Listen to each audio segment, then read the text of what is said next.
de que el 9 de noviembre todos nos vamos a levantar y de repente los dólares estarán ahí, ya no habrá subida de precios. La gente, las gasolineras te rogarán para venderte gasolina y diésel. Claro. Y eso no va a ser así. ¿Ha sido Rodrigo Paz el que ha movido a la gente o ha sido Lara? Ay, qué difícil pregunta. Yo voy a ser el primero en denunciar. ¿Te imaginas, Rodrigo va a tener que dormir con un ojo abierto? Los partidos políticos, Kate, tienen sus propias encuestas. No es que los partidos políticos, Kate, van a ver la tele y se van a enterar. Oh, mira cómo había estado yo. Pues no, ellos ya saben de antemano cómo están. Se prohíban para esta segunda vuelta las publicaciones de encuestas en los medios de comunicación. Que he visto a colegas, he visto a otros analistas políticos armándole el gabinete a Samuel. Así hubiesen encuestas de opinión, nadie las va a creer. Se han enojado conmigo muchos medios de comunicación porque, lo he dicho desde el primer día, no creía en las encuestas para generar el voto útil. Es decir, este está primero, no desperdiciaremos nuestro voto, votemos por este. De que había alguien que ya había ganado las encuestas, entonces, ¿para qué perder el tiempo por votar por otro, verdad? ¿De qué sirve todo ese trabajo, Kate, si al final las encuestas se van a equivocar por casi 30%? O sea, si hay encuestas que se equivocan por el 30%, ¿para qué hacer encuestas? Claro. Voy a presentar una encuesta. ¿Quién quiere aparecer como primero? El voto es una reflexión colectiva. Parecían unos Mileis chiquititos. Cierto. Y lo único que te decían, lo sentimos mucho, hay que amarrarse los pantalones, es tiempo de crisis y punto. Los asesores extranjeros, los que te ganan millones, los que venían de la campaña de Milei, los que venían de tal campaña, se han aplazado. Y yo creo que en Santa Cruz Camacho va a definir definitivamente la elección. El electorado del MAS es más pragmático del que se cree. Pero el entender a los políticos depende casi de un análisis psicológico. El primero es de que el órgano electoral no tuvo presión política. El MAS obviamente tenía controlada, por decir de alguna manera, las instancias no solamente judiciales, policiales, institucionales, sino también las electorales. Había una influencia definitiva.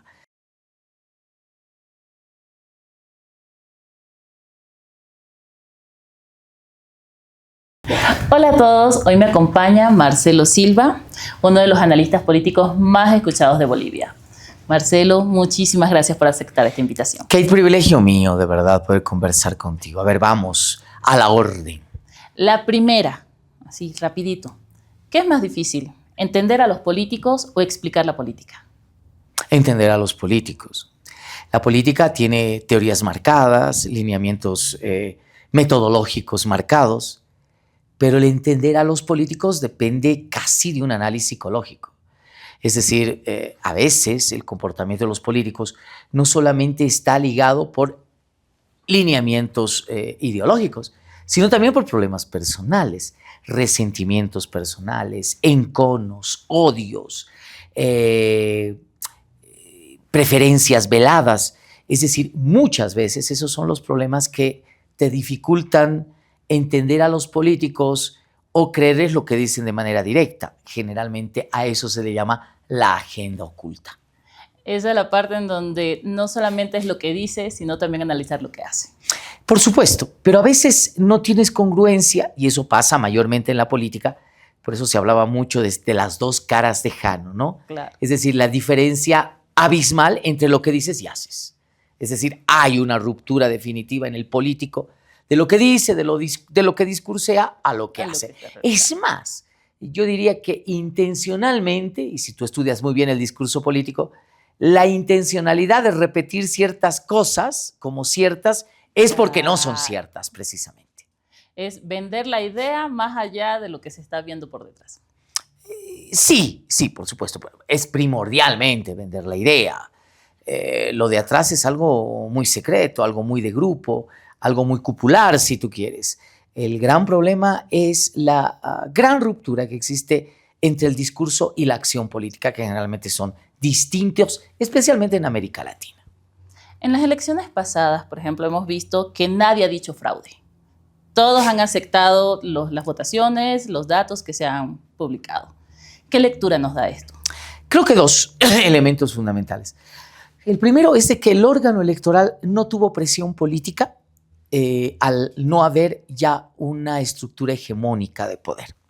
Es decir, creo que hubo cierta libertad política en el sentido de no tener una hegemonía política que esté manejando encima las determinaciones del órgano electoral. El MAS, que durante 2 décadas fue el partido hegemónico, obviamente tenía controlada, por decir de alguna manera, las instancias no solamente judiciales, policiales, institucionales, sino también las electorales. Había una influencia definitiva. Lo hemos visto el 2019, una dependencia absoluta de las determinaciones del órgano electoral al gobierno. Esta vez eso no existía. Para comenzar, el presidente había anunciado con anterioridad que no iba a la reelección. Y tampoco se iba a involucrar en nada. Como que no se involucró. Una de las cosas que llamó la atención en la campaña de Eduardo del Castillo fue la ausencia de Arce como actor principal. Probablemente porque Castillo dijo, no me perjudiques, hermano, o sea, tú apareces ahí y lo único que vas a hacer es bajarme en la votación, ¿verdad? Pero se sabía, si tú quieres, en el ámbito del cálculo, que el MAS no iba a reproducirse en el poder político. Entonces creo que el órgano electoral no tuvo esa presión de otrora y pudo actuar con mayor libertad. Y el segundo elemento, creo que de alguna manera hay el temor y el cuidado en el órgano electoral de hacer bien las cosas debido a los antecedentes del proceso anterior. Claro. No te olvides que hemos tenido vocales que terminaron en la cárcel, justificada o injustificadamente, ese es otro tema que veremos, pero que terminaron en la cárcel, es decir, que terminaron muy mal la historia. Entonces, creo que esos 2 elementos de alguna manera hicieron que el órgano electoral, pese a las diferencias que tienen, pese a la división de criterios que tienen ahí adentro, hayan de alguna manera decidido llevar adelante un proceso no cuestionable por lo menos. Entonces, ahorita se puede decir que la institución como tal del órgano electoral se ha mostrado más creíble, más verídica. Sí, aunque les falta la segunda parte. La segunda parte es la segunda vuelta. Veremos cómo termina la segunda vuelta.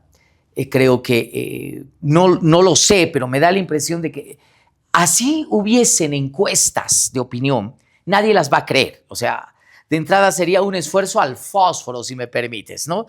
Si algún medio de comunicación quiere de repente contratar una empresa encuestadora, quiere hacer el show, como hizo en la primera vuelta, le puede salir realmente mal el negocio porque nadie va a creer en el resultado de la encuesta, si hubiese. Entonces, no sabemos al final, Kate, con certeza, y no lo vamos a saber hasta el 19 de octubre con, yo creo, meridiana claridad, quién va a ganar esa segunda vuelta y con cuánto lo hará. Entonces todavía es un tema de misterio y eso, por supuesto, puede ponerte en jaque cualquier resultado en el órgano electoral, que creo que de todas maneras tenemos elementos más que suficientes para estar optimistas. ¿Por qué?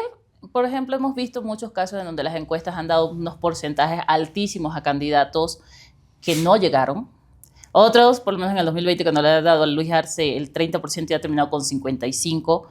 Y en esta elección, en realidad, Paz y Lara no existían. Según las encuestas, ellos no existían, no eran candidatos viables. Y de repente van punteros. A ver, primero me voy a curar en sano. Se han enojado conmigo muchos medios de comunicación porque, lo he dicho desde el primer día, no creía en las encuestas. Y a mi criterio, las encuestas no te expresaban de ninguna manera la sensación real electoral. Que luego las encuestas te iban a salir con la coartada de que no había mucho voto indeciso, que hay mucho voto que no se veía. No, yo creo que más allá de ello, tengo la seria sospecha de que evidentemente los resultados de las encuestas, por lo menos los que se publicaron en medios de comunicación, no eran del todo verídicas y no eran del todo reales. A mí me da la impresión de que había una tendencia clara en la primera vuelta de utilizar a las encuestas como una estrategia de campaña electoral para ir al carro ganador. Claro. Para generar el voto útil. Es decir, este está primero, no desperdiciaremos nuestro voto, votemos por este. Pero además me da la impresión de que había esa sensación o esa intención de crear esa sensación de que había alguien que ya había ganado las encuestas, entonces, ¿para qué perder el tiempo por votar por otro, verdad? Eso se llama en campaña. Claro, eso en campaña se llama generar carro ganador, ¿no? Claro. Entonces, generalmente los electores, no tanto en Bolivia, tampoco en América América Latina, votan por quien va a ganar, ¿verdad? Ese es un tema elemento. Entonces, le pondremos ese paño frío de inicio. Yo no creía y no creo en los resultados de las encuestas. Pero me parecen un intento absurdo. Porque, ¿sabes por qué? Porque, primero, los partidos políticos que hay tienen sus propias encuestas. Claro, internamente. Ellos tienen prohibidas allá de publicar por el órgano electoral. Pero entonces, no es que los partidos políticos, Kate, van a ver la tele y se van a enterar. Oh, mira cómo había estado yo. Pues no, ellos ya saben de antemano cómo están. Manejan sus propias encuestas. Es parte de su estrategia, ¿verdad? Entonces, ese es el primer elemento. El segundo elemento, como un instrumento metodológico, académico, si tú quieres, las universidades también deberían generar sus propios esquemas de levantamiento de encuestas para ver cómo evoluciona, etcétera. Entonces, ¿qué te queda? Te quedan los medios de comunicación. Y cuando los medios de comunicación te presentan encuestas que no tienen utilidad para partidos políticos, que no tienen finalidad académica, ¿qué finalidad tienen? Claro. La finalidad que tienen es influir en la opinión pública, influir en las tendencias de votación. Entonces, yo creo que es muy interesante lo que salió en el órgano electoral. Al final creo que no ha prosperado esa idea, en el sentido de que se dejen sin efecto, se prohíban para esta segunda vuelta las publicaciones de encuestas en los medios de comunicación. Ten la certeza. Es que no hay otra opción. En realidad, es como dice, es un desviar la atención del público. Es generar una tendencia. Ahora, lo peor de todo es de que cuando se hace la ley del régimen electoral, cuando se hacen las modificaciones constitucionales, precisamente eso es lo que se quería evitar. Por eso, la ley electoral te prohíbe, ¿verdad?, que saques encuestas si no estás habilitado, exacto, si no estás autorizado, si es que el CIPDE no ha revisado que tú eres capaz de hacer o no hacer encuestas, etcétera, ¿verdad? Y obviamente, cuando tú haces encuestas, 48 horas como mínimo, envías las encuestas al CIPDE. El CIPDE tiene que ver, ha recogido bien, ha hecho bien, no ha hecho bien. ¿De qué sirve todo ese trabajo, Kate, si al final las encuestas se van a equivocar por casi 30%? No. O sea, si hay encuestas que se equivocan por el 30%, ¿para qué hacer encuestas? Claro. O sea, nos estás dando un dato completamente fuera de la realidad. Así es, definitivo. Entonces, sí, es más como, veremos cómo vendemos esto, veremos cómo generar esta intención de voto que queremos, pero no es la realidad del país. No es la realidad. Dos intencionalidades, obviamente, podrían ser hipótesis, no las estoy afirmando. Una de las primeras es show, ¿no? Es decir, la que más vende. Vamos a presentar encuestas, no vengan auspiciadores, hora estelar, ¿verdad? Esa es la primera. Y la segunda, menos, es hipótesis, menos tengo conjeturas de eso, ¿no? Es decir, voy a presentar una encuesta, ¿quién quiere aparecer como primero? ¿Verdad? A ver, charlaremos. Espero que eso no sea, no creo que sea el caso, pero la hipótesis está abierta y claro, en general el imaginario colectivo ahora te crees que las encuestas son creadas, son falsas, son infladas con otro tipo de finalidades. Eso, porque también se ha generado mucho debate, principalmente coloquialmente, diciendo, se han pagado encuestas. Entonces, si tiene tanto por ciento en esta encuesta, debe ser que lo está pagando, porque las personas no quieren votar por esta persona. No, bueno, eso es de entrar, por eso te digo, lo mantenemos como hipótesis, pero fíjate tú, que a veces esto es tan gracioso, que he visto a colegas, he visto a otros analistas políticos armándole el gabinete a Samuel. Porque ya estaban seguros de que Samuel iba a ser presidente. Claro, va de puntero. Y le estaban armando y decían, mira, este podría ser el mal ministro de Samuel, a este hay que elegirlo, este debe ser. Hombre, realmente guiarse por las encuestas para eso me parece absolutamente irrisorio. Tomar en serio un análisis político en base a justamente datos de encuestas, ¿tiene sentido? Realmente un analista político que nos presente, mira, este análisis es en base a las encuestas que ha presentado cualquier medio, porque han surgido un montón de encuestas al final, ¿realmente sirve de algo? Estamos en un país democrático, el que quiera creer en las encuestas, que las crea, y los analistas políticos que quieran hacer análisis sobre encuestas, que lo hagan. Pero vuelvo a curarme sano, yo no lo he hecho. Y yo no creería en ningún resultado de ninguna encuesta para poder siquiera a aseverar, asegurar o prospectar quién iba a ganar. Más aún cuando te presentan índices de 20, 25% de indecisos, votos nulos, etcétera, que eso te puede cambiar absolutamente todo. Pero además en un momento donde evidentemente habían intereses empresariales. Claro. Fíjate, un señor de Estados Unidos, Marcelo Claure, metido en los temas de la política boliviana. Obviamente ahí habían otro tipo de intencionalidades y otro tipo de intereses. Pero yo creo que hay cosas más importantes para hacer un análisis político electoral. Primero, entender la morfología del electorado. Por ejemplo, el electorado boliviano todavía vota corporativamente en ciertas regiones. No es una cuestión ciudadana individual. En algunas regiones del país sí, en las urbes, clase medieras, etcétera, sí. Pero en las áreas periurbanas, rurales, en ciudades que tienen mucho más ajayu rural, el voto es una reflexión colectiva. Y es el bienestar de la comunidad. Y para eso hay una reflexión comunitaria previa. Por eso, en ciertos lugares del país, el Alto, por ejemplo, Kate, el Alto no te dispersa voto. No. El Alto te concentra voto. El Alto elige un candidato, y vaya, el 60-65% del Alto vota por ese candidato. Entonces hay una especie de reflexión colectiva, es una lógica corporativa todavía, eso lo tienes que entender. Por el otro lado, siguen habiendo algunas dicotomías importantes que se descuidaron. La primera, Oriente-Occidente. Hay que reconocer nomás, y después del mapa electoral, que el Oriente tiene una forma muy distinta de ver la política al Occidente, ¿verdad? El segundo elemento, el antagonismo viejo-nuevo.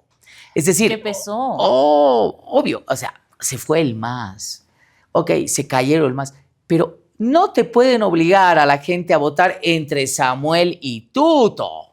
Entonces la gente dijo, no, ya, se cayó el MAS, no vamos a votar por el MAS, hay que castigar al MAS, pero tampoco me vengan a obligar a que Samuel y Tuto son la salvación. Claro. Tengo que elegir otras formas, entre comillas, nuevas, ¿verdad? En el ámbito de una elección popular. Ahora, lo nuevo en Bolivia y en América Latina siempre va a estar disfrazado de populismo. Eso es lo nuevo. Ahorita, por ejemplo, en las elecciones, ¿qué pesó más? Las caras, estos nuevos liderazgos que surgieron, o la misma decepción de la población. Yo creo que pesaron dos cosas, que a veces no están en el análisis profundo que se hace. El primer elemento es la capacidad o la alternativa de hacer una política de shock a un gradualismo. La mayoría de los candidatos, creyendo que estamos en el país de Milei, te han dicho, vamos a privatizar y vamos a aplicar políticas de shock y vamos a reducir el Estado y le vamos a meter con motosierra. Parecían unos Mileis chiquititos. Cierto. ¿Verdad? Cierto, muchos prometieron. Claro. Entonces la gente que de repente tiene ciertos beneficios sociales, que ha conseguido consignas y victorias sociales en este último año, ¿qué iban a decir? Bravo, bienvenidos, voy a votar por ustedes. Y voy a quitar los bonos, voy a levantar la subvención de los ciudadanos. Y la gente iba a aplaudirles, iba a decirles, sí, señor, venga, haga, destruya, quítenos. No, Kate. Entonces, fíjate que la propuesta de paz, primero, es no shock. No. Es progresiva. Pero además tiene cosas interesantísimas como la mantención de los bonos, la legalización de autos chutos, acudir a préstamos que no son del Fondo Monetario Internacional. Eso significa que no te van a obligar a cambiar políticas, lineamientos políticos nacionales, ¿no? Rebaja de impuestos. Es decir, hay muchas cosas que a veces se subestima al electorado. Entonces, un electorado que se desprende del MAS, que ya no quiere saber del MAS, va a buscar, por supuesto, una opción mucho más progresiva. Claro. Alguien que no le quite, no le cercene de golpe sus derechos. Por eso Lara sigue insistiendo con el tema de bonos. Por eso Lara sigue insistiendo, voy a construir viviendas. Claro, estás acostumbrado a eso, quieres escuchar eso y no quieres escuchar que de repente alguien te diga, te voy a dejar sin trabajo, te voy a quitar esto, etcétera, ¿no? Creo que ese fue un elemento, aunque no me creas, que caló mucho en la racionalidad del elector. Entonces, para el elector ha visto la propuesta de Edman Lara, de Rodrigo Paz, era mucho más factible, mucho más amigable a su forma de vida que las demás propuestas en donde vamos a dejarlo sin nada. Más amigable y más progresiva. Es decir, no era de golpe. No es que mañana les voy a quitar a todos y vamos a tener decenas de miles de gente en la calle, que ahora esto y que no va a haber más bonos porque no hay plata. La memoria histórica colectiva te hacía recordar que los gobiernos neoliberales hicieron eso. Y lo único que te decían, lo sentimos mucho, hay que amarrarse los pantalones, es tiempo de crisis y punto. ¿Y qué? Mientras tanto, creo que ninguna candidatura, veremos si la de Tuto Quiroga ahora en este tiempo se esfuerza, no te ha dicho con claridad, saben, este va a ser el costo social y esta es la forma en la que voy a mitigar ese costo social que me van a originar las medidas de shock. Porque ahorita también ha surgido ese pequeño debate de las personas de decir, realmente, ¿qué llevó a este 30% que han tenido Edman Lara y Rodrigo Paz? ¿Ha sido Rodrigo Paz el que ha movido a la gente o ha sido Lara? Ay, qué difícil pregunta. Difícil pregunta, que hay que guardar esto. Si Rodrigo Paz es presidente. Por favor, al equipo, esto está grave. Esto está grave. ¿Qué relación más difícil va a ser por dos factores que tú mencionas en la pregunta? Primer elemento, yo no desprecio el trabajo de Rodrigo. No. Yo he visto el trabajo de Rodrigo de años, realmente ha tocado puertas, ha tocado municipios, le ha metido duro. Y realmente un aplauso para Rodrigo. Claro. Pero eso no quita un ápice que la mayoría de la votación que obtuvo el PDC, ese 32% que tú dices, es de Lara. O sea, negar eso es también tratar de tapar el sol con un dedo. No se puede. ¿Verdad? Muy bien. Ahora, estamos en un sistema hiperpresidencialista. Sí. El presidente es el presidente. El diseño institucional boliviano está hecho como para que el presidente sea el presidente. Tiene todo el poder y las decisiones. Aparte de estrenar la segunda vuelta, en Bolivia, Kate, vamos a estrenar, si es que Rodrigo es presidente, si es que el PDC gana, algo inédito. Y es de que un vicepresidente tenga más poder o tenga más legitimidad que el presidente. Así es. Y eso no lo he visto nunca, por lo menos en la historia contemporánea del país.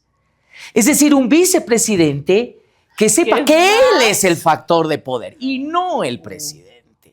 Cuando nunca hemos visto eso. Peor todavía en la época de Levo, en la época de la democracia pactada, Sánchez de Lozada era Sánchez de Lozada, el Goni era Banzer era Banzer, Jaime Paz era Jaime Paz. En la historia de los caudillismos, de las dictaduras militares, olvídate, el presidente era el presidente.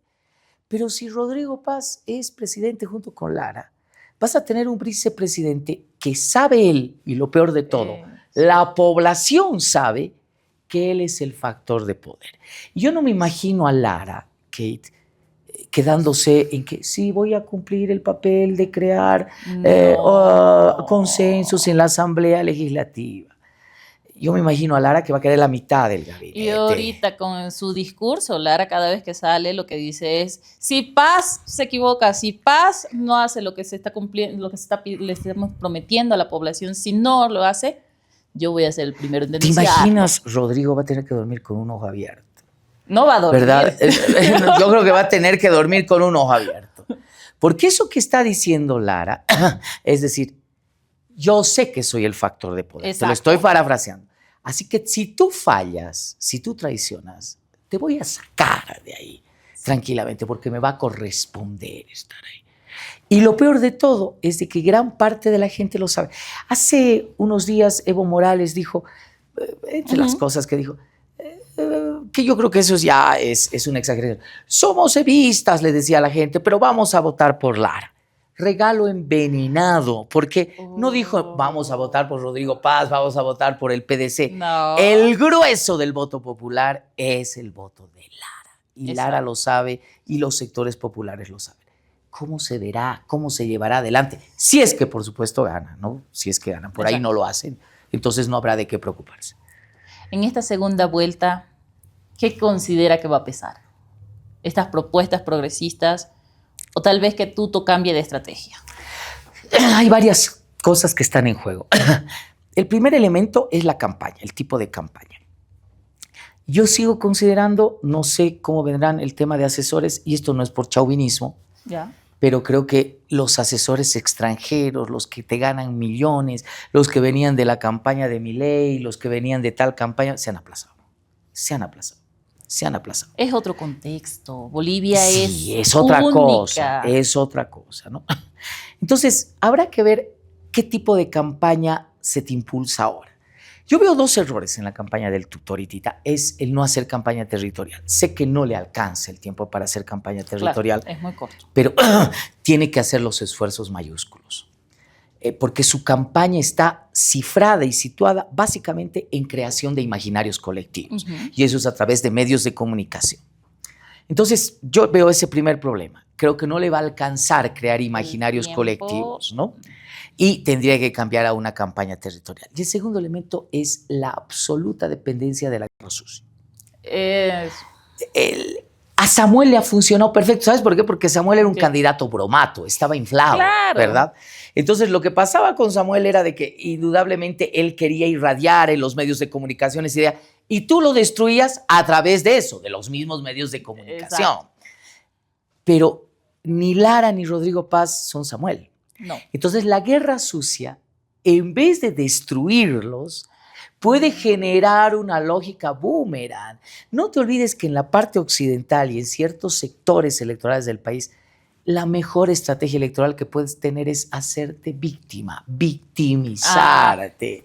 La gente sale a protección de, oye, le están sacando, y esos poderosos, esos de allá, ¿verdad?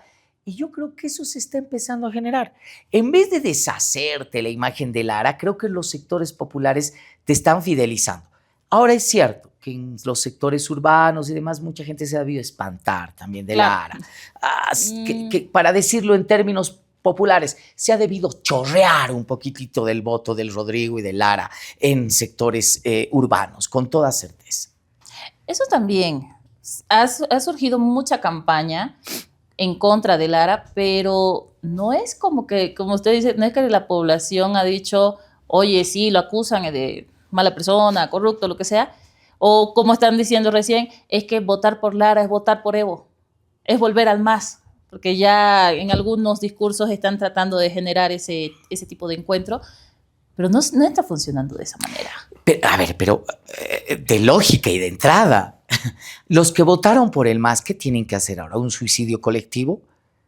No, es gente que sigue ahí, que tiene que buscar otra vía de sobrevivencia política. Tiene que buscar otros actores donde se tienen que articular. Entonces, cuando tú lo asemejas a Lara, al MAS, espantarás el voto anti-MAS. Pero no deja de ser una buena noticia y una noticia seductora, ¿verdad? Aquellos que votaron por el MAS se decepcionaron, no quieren saber del MAS y están buscando otro instrumento político donde rearticularse. El otro día alguien me preguntaba, alguien de Santa Cruz me decía eso, pero ¿a usted no le parece raro que la gente del MAS vote por Lara y por Rodrigo Paz? ¿Y qué querían que hagan? ¿Que se suiciden, que ya no voten, que se metan en una profunda depresión y no salgan a votar? No, tienen que buscar otras opciones. Claro. Y en esta elección, la opción que encontraron se llaman Rodrigo Paz y Edman Lara. Y no votar por ellos o votar por una propuesta que sea mucho más de shock, también les va a afectar. Les afecta, que les quiten bonos, que les quiten subsidios, afecta. Y así como se han mostrado, así como se han mostrado, ¿no? Pero hay que ver algunos factores, hay que ver el oriente también, veamos la otra cancha, ¿no? Yo creo que Quiroga no va a tener problemas en ganar en Oriente. No. Va a ganar fácil. La morfología de sus alianzas políticas en Beni y en Pando hacen que indudablemente va a ganar la elección ahí. Lo tiene Ernesto Suárez, tiene la maquinaria del MNR en el Beni, en Pando lo tiene a Leopoldo Fernández, tiene una estructura muy interesante que también el Samuel está dejando, porque el Samuel no va a traspolar los votos porque él los diga, ¿verdad? Fíjate que en Santa Cruz, por ejemplo, Cambio 25 del rector de la René Moreno, Vicente Cuellar, decía, ya se ha ido con el tuto. O sea, ha dicho Samuel, gracias por ti, yo no voy a seguir lo que tú digas, yo voy a votar por el tuto. Ahora, hay un factor, y ese factor es de que si Tuto quiere remontar el voto en Occidente, tiene que lograr que Santa Cruz vote mayoritariamente por él. Pero tiene ahí un factor que no sé cómo lo va a dominar. Se llama Luis Fernando Camacho, que lo han liberado, no sé si casualmente o es porque realmente la justicia, pero sea como sea, Camacho ahora es un factor determinante en el ámbito de la política cruceña y yo creo que en Santa Cruz Camacho va a definir definitivamente la elección. Ahorita, como estaba comentando hace un momento, Samuel ha salido de primero, ha dicho yo le doy mi respaldo al Rodrigo Paz, a Lara, los voy a apoyar, porque siempre dijo que él iba a apoyar al que saliera de primero, pero ¿realmente le aporta Samuel a Rodrigo Paz? Bueno, le aporta diputados, le aporta algunos senadores que son leales, le aporta un origen partidario. No te olvides que Samuel fue mirista. Estás rodeado de mucha gente mirista. Me imagino que una llamada de Jaime Paz debe conmover las estructuras de varios que tienen el corazón mirista y deben decir, no, mi jefe me ha llamado, no tengo que hacer caso. Sí, ¿verdad? No, además hasta por razones sentimentales, gente que mayor que ya no creo que tenga ninguna expectativa, etcétera. Eso es lo que le puede aportar. Pero si tú te refieres a una dirección que sea efectiva, permíteme la tautología, directa del voto, eso no pasa. Samuel no es un líder de esas características. Te podría creer si Evo. Evo sí es ese tipo de liderazgo que diga, señores, voten por Tuto, y la gente que ha votado por el Evo va a decir, sí, voy a votar por el Tuto. ¿Verdad? ¿Por qué? Porque hay una lealtad al liderazgo político. Claro. Pero no Samuel. Samuel no tiene esas características de liderazgo. Tiene una bancada, tiene gente que lo sigue, tiene una estructura partidaria que es muy parecida a una estructura empresarial, ¿verdad? Además que él se llenó la boca de decir, soy empresario, no soy político. Ajá. Mira cómo le ha ido. Mira cómo le ha ido. Mira cómo le ha ido. Yo siempre he dicho, mal enganche. Los empresarios no saben hacer política y son muy malos políticos, ¿verdad? Pero yo no creo que haya una traspolación directa de la votación que ha sacado Samuel a quien él diga. Es más, lo que estamos viendo es todo lo contrario. Mayoritariamente el voto del Samuel se va a ir donde el Tuto. No creo que se vaya donde el Rodrigo. Mayoritariamente. ¿Cómo imagina ahora la política sin el MAS como centro? Complejo, creo que a ver, alguien decía, pero mantuvo la personería jurídica y es un gran logro, se puede hacer. ¿Sabías tú que el MNR tiene personería jurídica? No. Pero nunca más, sí, lo tiene, ha mantenido su personería, tiene todavía. No han decidido no participar en esta elección precisamente porque sabían que les iba a ir mal y que la iban a perder. El MNR sigue teniendo personería jurídica, pero nunca más ha sido un actor preponderante del poder político. Nunca más, nunca más. No sé si eso le pasará al MAS para mantener la personería jurídica. ¿Sabes primer mal síntoma? ¿Cuál? Que el MAS ha sido sustituido. Si el votante del MAS hubiese sido leal, fiel al MAS, te hubiese votado por el Eduardo, o te hubiese votado por el Andrónico, exacto, o te hubiese votado mayoritariamente más del 30% nulo. O sea, ¿te ubicas? No. No fue así. Hubo un actor sustituto del MAS electoral nítido. Se llamó el PDC. Y fue el Rodrigo y fue el Edman Lara. Es decir, la gente del MAS no se quedó anquilosada y anclada con la necesidad de que el MAS sobreviva, el MAS... No, fueron más inteligentes y más pragmáticos. Exacto. Siempre lo hemos hablado. Creo que alguna vez que me entrevistaste te lo dije. El electorado del MAS es más pragmático del que se cree. Y dijo, no, estos no tienen chance, estos no tienen ni la más mínima posibilidad, estos hay que cambiarlos, ¿verdad? Entonces yo busco otros actores políticos con los cuales voy a tener mayor éxito Claro. o voy a mantener ciertas estructuras de poder. Y ahí está. Entonces, el mal síntoma, la mala noticia para el MAS, aparte de los resultados, del fraccionamiento, de que no tiene bancada, su bancada no tiene el más mínimo peso, si así lo juntas al Eduardo y los juntas al Andrónico, no tienen peso para nada, no te pueden bloquear nada en absoluto, ¿verdad? Más allá de eso, el tema es de que la gente ha votado por otros actores que ya no son el MAS. Y eso significa que el libro de la historia, Kate, nunca tiene páginas en blanco. Si alguien no las escribe, ten la certeza que otros la van a escribir. Pero no es que se va a quedar muerto ahí nada más. Por supuesto que no. Muy interesante esa lectura, la verdad. Porque es cierto, la población se dio cuenta de que estos candidatos que iban por el MAS no los representaban. No tenían realmente ningún tipo de alcance, ni posibilidades, y se fueron a lo que era más cercano a ellos. Así es, así es. Los sustituyeron. Mala noticia para el MAS. Ahorita, por ejemplo, ya que el MAS queda fuera, ¿está en peligro esto del Estado plurinacional? A ver, yo pienso que el próximo gobierno sería un error tratar de hacer reformas políticas de gran alcance, por lo menos al inicio. Y te estoy hablando concretamente de una reforma constitucional. Yo creo que hay tareas inmediatas del próximo gobierno, entre lo que significa la diferencia de dos ofertas que tenemos en este momento, que es shock y gradualismo, porque eso es lo que se está jugando. En el fondo es eso. Alguien que te va a tirar el ajuste de shock y alguien que te va a decir poquitito a poquitito. Ambas cosas tienen costos, ambas cosas tienen peligro. El shock, sí, el impacto social y demás, pero tal vez resultados macroeconómicos más rápidos, ¿verdad? El gradualismo tiene el problema de que sí, y poca posibilidad de transformar los elementos reales de la crisis, ¿no? Entonces tardas más tiempo, ¿no? Pero bueno, estás ahorita entre shock y gradualismo. Lo primero que tiene que hacer cualquiera de esas dos líneas es resolver mínimamente la crisis económica. Eso es lo primero que tienes que tener. Ahora, ¿sus propuestas realmente son factibles para resolverla? Supuestamente sí, ese ya es otro tema, ¿verdad? Es otro tema. Pero esa es tu agenda. Exacto. Si tú fueses presidente en ese momento, lo primero que tienes en la agenda, yo me siento, y esto tengo que aliviarlo, no puedo seguir con las filas de carburantes. No puedo seguir con el corralito bancario de los dólares. No puede seguir habiendo la ausencia de dólares. No puede haber la inflación que empieza a ser fregada. A mí me parece que en Bolivia está pasando algo muy raro.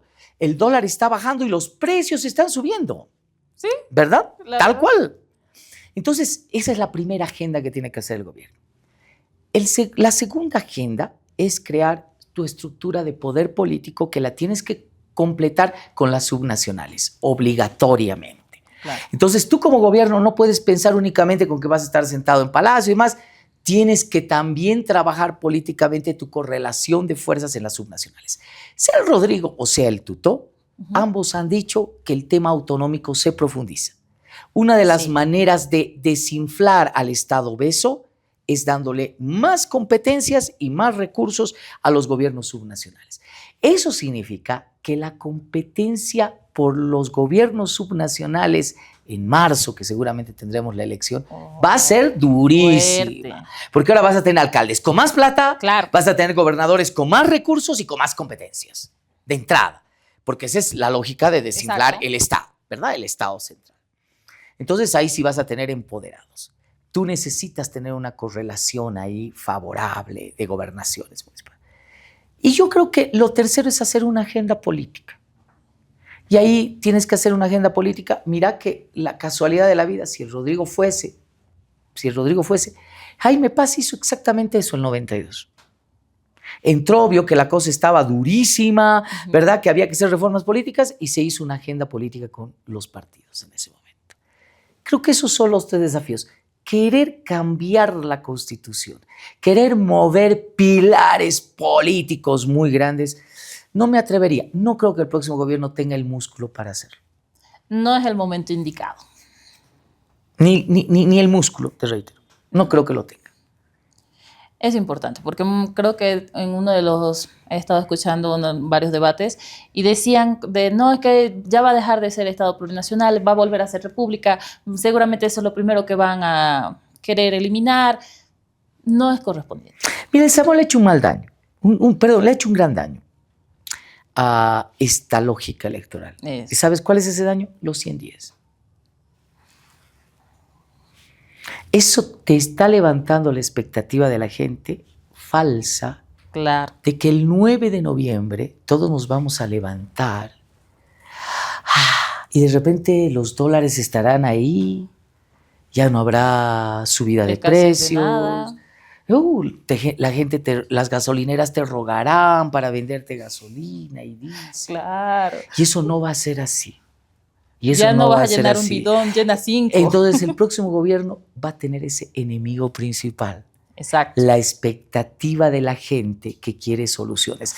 ¿Quién va a estar pensando en lo plurinacional, que la huipala, que la bandera? No, olvídate. La gente quiere soluciones concretas y claras a esos problemas. El órgano electoral debería pensar, considerar que 60 días es mucho tiempo para una segunda vuelta. Debería cortar a 45 días, si fuese lo mejor, lo óptimo. Pero bueno, cierro paréntesis. Pero yo creo que más allá de estas cositas, el tuto apunta a algo. Su esperanza es capitalizar el voto antimacista. Y yo creo que tiene cierto chance en ciertos lugares y ciertos bolsones. Yo creo que hay un temor también en gran parte del electorado de que el MAS vuelva en cualquier forma. Eso también. ¿Verdad? O sea, hay que reconocer que hay otro electorado que tiene esa fijación. Claro. O sea, sería miope, ¿verdad? Como lo fueron los del otro lado. Ser miope es decir que hay gente que no quiere al MAS, ni en pintura, ni en toda forma, ni en lo que se disfrace. Y yo creo que una de las cosas que probablemente Tuto espera es de que la candidatura de Paz y de Lara se pinte tanto de masismo que realmente crea esa dicotomía. Y entonces ahí el Tuto parte por lo menos de un 33, 35% de votos, ¿no? Que es lo que se nota nítidamente, es el antimasismo recalcitrante en Bolivia, ¿no? Que no quiere saber nada del MAS ni de sus formas. Entonces creo que lo que espera el Tuto es, primero, consolidar lo que ya ha conseguido. ¿Qué es eso? ¿Verdad? Que ese voto que tal vez estaba por Samuel y por otras opciones, el Manfred, etcétera, se fidelice con el Tuto, ¿verdad? Es decir, un voto anti-MAS, y pueda crecer con algunos sectores que tienen miedo al tema de la inestabilidad política que en algún momento podría ser. Yo creo que más allá de ello, que ya lo que hemos mencionado, el Oriente, esas son las esperanzas de Tuto, no tiene otras. Fidelizar el voto anti-MAS, crecer en Oriente como no lo ha hecho, o por lo que no le resultó todavía en la elección, esperar que lo que Samuel ha hecho en Santa Cruz de repente se le vaya casi todo a él. Y bueno, tratar de revertir un proceso electoral de Occidente que le ha sido adverso. Ahorita tienen los candidatos realmente un camino complicado. Más allá del apoyo que ya han recibido, necesitan fidelizar nuevos votantes, necesitan que sus propuestas también enamoren al público, pero llegar a esos votantes va a estar complicado porque estos días va a jugarle mucho. Tienen que hacer más presencia, tienen que salir más, tienen que verse más y es muy complicado con el tiempo que les queda. A ver, para hacer algo jocoso, había una canción, Mi Primer Millón, Los Vacíos, dúo ecuatoriano. Eso es lo que necesitan los dos candidatos, el millón. Están tras el millón de votantes. Tú haces el cálculo, el Rodrigo saca el millón y listo, tiene la mayoría absoluta de los votos, no necesita más. Y si el Tuto logra el millón y el Rodrigo se ha estancado en eso, el Tuto puede revertir la votación que ha sacado el Rodrigo. Así que todos van por su primer millón. Ahorita ya ha salido Camacho, ya está libre, Murillo regresó al país, Humala también ya salió, Áñez posiblemente ya va a salir pronto. ¿Esto qué nos dice a nosotros? La justicia boliviana está trabajando por el país, trabaja en favor de poderes políticos. Una certeza y dos hipótesis, así rapidito. La certeza es de que hay fin de ciclo. definitivamente, los detractores, los conspiradores, los odiadores del régimen que estaban ahí pagando su culpa por estar en contra del régimen, hoy son héroes. O sea, la historia cambió de péndulo.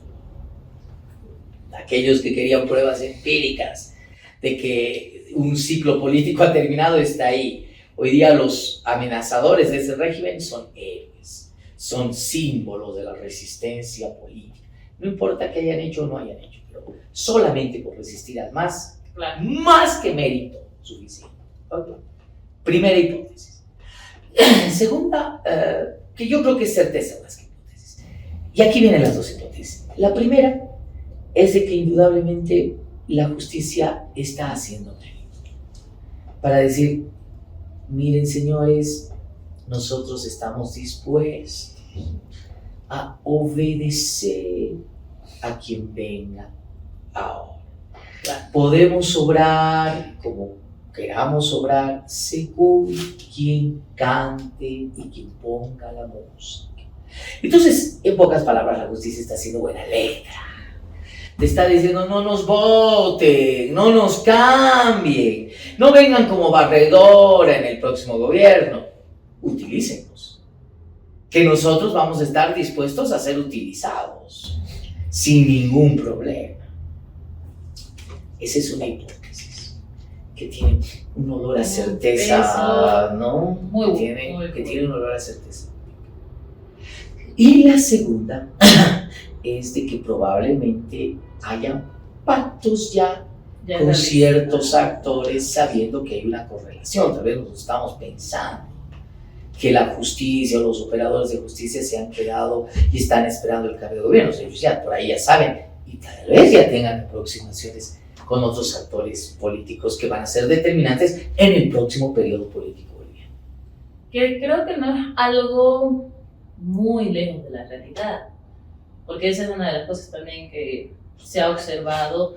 Por ejemplo, los funcionarios públicos generalmente no apoyan a los gobiernos, o en esta elección no han apoyado a Eduardo del Castillo, pero es posible que estén haciendo acercamientos ya con los otros dos candidatos. Posible.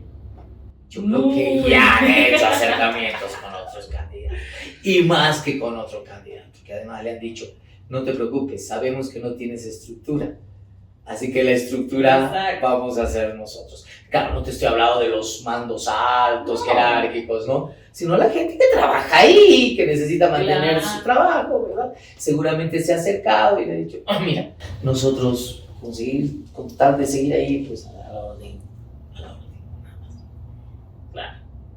Marcelo, muchísimas gracias por estar aquí. Un gusto. La última pregunta, si puedes definir la política boliviana en el futuro en una sola palabra, ¿cuál sería? Incertidumbre. Desgraciadamente incertidumbre. Muchísimas gracias. Un gusto, Kate. Mucho éxito. A todos, gracias por acompañarnos. Nos vemos en el siguiente episodio.